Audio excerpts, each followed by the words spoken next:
भाजीपाला एवढा महाग झाला आहे, काय घ्यावं आणि काय नाही घ्यावं हे समजत नाही आणि भाजीला काय बनवावं हाच प्रश्न असतो. त्याच्यामुळे मग मी म्हटलं आज एकदम साधं सिंपल शेंगदाणे आणि फुटाण्याची आमटी बनवावी. तर शेंगदाणे चांगले असे भाजून घेतले, त्याच्यामध्ये फुटाण्याचे साल काढून फुटाणेही याच्यामध्ये ॲड केले, 5-6 लसणच्या पाकळ्या, 3-4 हिरव्या मिरच्या टाकून मिक्सरला बारीक करून घेतलं.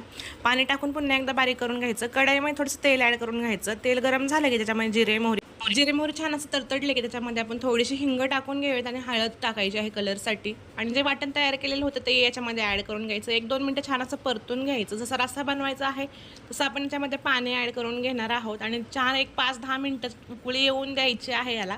वरून चवीप्रमाणे मीठ ॲड करून घ्यायचं आणि त्यानंतर ना आपली मस्त अशी भाजी तयार झालेली आहे. तुम्ही पण नक्की घरी ट्राय करून पहा. तर ही आहे शेंगदाण्याची आमटी आणि तिला बाजरीच्या भाकरीबरोबर, ज्वारीच्या भाकरीसोबत, भातासोबत, कशासोबतही खाऊ शकता. एक नंबरच लागते. आणि तुम्हाला जर माझा हा व्हिडिओ आवडला असेल, रेसिपी आवडली असेल तर आपल्या चॅनलला लाईक, शेअर, सबस्क्राईब करा आणि तुम्ही पण